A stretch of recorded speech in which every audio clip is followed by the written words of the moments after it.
just my thoughts. And guess what? It's me, B.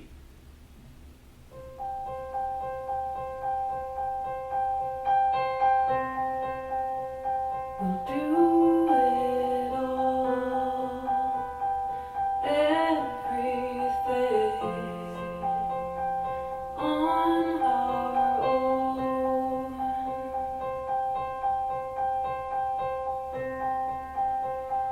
We don't need anything or anyone. For all of you Grey's Anatomy enthusiasts, you should recognize that song. It is from Grey's Anatomy cast, sung by Valerie Bastion. And as I was getting ready or getting prepared to do this particular podcast,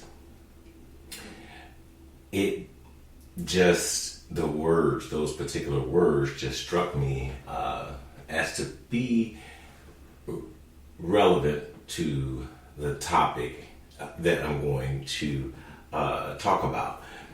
We, as the United States of America, reached a milestone this week.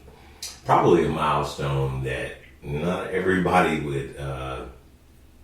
we could all agree that it's not a milestone that anybody necessarily wanted to reach. And just in my opinion, and not only mine, I'm sure several or many other people, and many other people that I've talked to, is a milestone that didn't need to be achieved. And that's for a lot of different reasons. But I just wanted to touch upon a few of those things. You might be like, B, what you talking about?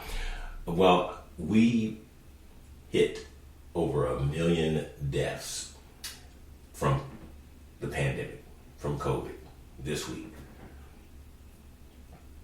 And because there are so many other things that are going on in the news, the war in Ukraine, inflation, gas prices, other effects of the pandemic alongside of the war in Ukraine, a lot of things that are affecting things and affecting people's behaviors or thoughts, a host of things.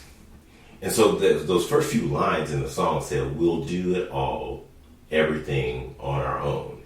We don't need anything or anyone. And that is such the mindset sometimes, voluntarily and involuntarily, that many people have as we're living this life. You know, I'm doing all this, everything on my own, and nobody's helping me, and I'm my own man, my own woman. And the reality of it, as you see in that show as well as in real life, we do need each other. And the beauty, at least to me, in life, and the beauty in the diversity of people, not just color, but in people's passions and gifts and talents, is that because of that, and because we're not all robots, we have people who have been talented enough to help change the course of human history, advance human accessibilities, increase our abilities to live a comfortable life. And so oftentimes at that point in which that happens, we tend to forget that point, especially if it's not just smack dab in front of our faces. So what am I talking about? Well, obviously, I'm talking about the vaccine. And so I'd like to talk about it from because I know everybody has COVID, they're tired of it, right? They're exhausted. And to a certain extent, I can understand that. But I'm going to talk about it from an aspect of what's going to happen when the next pandemic occurs, because as history shows us, it will occur again. If you've lived what, in the last 10 years, you have experienced another pandemic prior to this one. But if you've lived as long as I have lived, and I was born in 1970, so I'm 51 years old, you've been through several pandemics. And so it's appeared to me as if when each of these pandemics happen, it's not even those individuals that have an initial introduction into pandemicies, right? It's their first one, their initial one. You might understand the fear level that rises within that category of people. The problem, or what I don't understand, and come let us reason together, someone help me understand, is those people who have been through several pandemics that are the loudest ones creating the pushback when we have vaccines or things presented to us that can help mankind live and live longer. I don't understand that. Maybe someone can help me with that. So in looking at it from that perspective, because they always say piss poor planning, right? Or excuse me, proper planning prevents piss poor performance. And so I have already in my mind started thinking, okay, well, how do we do better the next time we have another pandemic? Because as we know, there will be another one. But for those of us, and I'll use myself as an example, when I was born, even playing sports, going to school, you were required to have a certain set of vaccinations, from measles, mumps, chicken pox, polio, those things, right? And thankfully, I'll say, I have never had any of those. So, I mean, one could say, well, you may never have had them even if you hadn't had the vaccine, and that's very true, but probably the more correct answer would be that it was because of those vaccinations. Another group of people, those who've been in the military, you in addition, and that would include myself because I served in the military for 6 years, you received additional vaccinations because of your potential of serving in other countries where their vaccinations could be different and you could be potentially exposed to diseases that we're not exposed to over here in the United States anymore. All due to vaccinations. So I'm just going to briefly talk. This won't be a long podcast, but just maybe some things to think about when we respond and how we respond when pandemics happen. Because quite honestly, 1 million people should not have died because of this. It's sad. I went out to Vegas earlier this year, at the beginning of the year, and I took a cab from the airport to the hotel that I was staying in. And the cab driver just started talking to me, which is not unusual. It's pretty kind of common for me to have people to talk because, I enjoy talking. What a surprise, right? But in the middle of that conversation, the whole, obviously, pandemic came up. That's been a popular topic. And in the course of that conversation, he had a roommate, and I believe he said it was a total of 6 of them. And they all drove cabs for a living. And everybody, except for one person, decided to get the vaccine. And that person ended up passing away. Right? And of course, we know people who have gotten it and who've been able to survive and things of that nature. The rest of them have been vaccinated, though. And because of the nature of that job, he exposed himself to so many different people.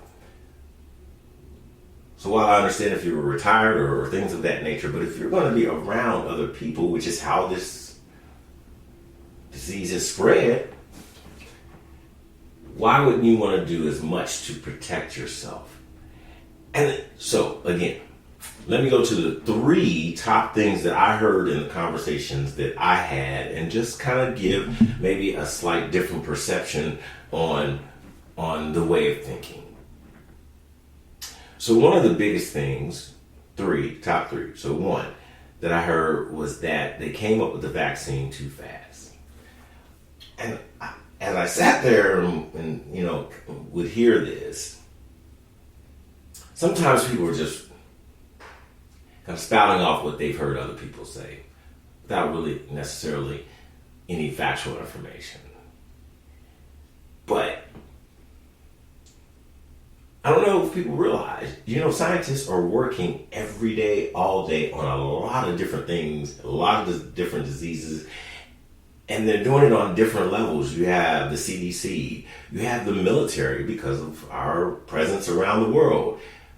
They study these things. The scientists, doctors. We didn't just all of a sudden come up with this when the pandemic happened and just started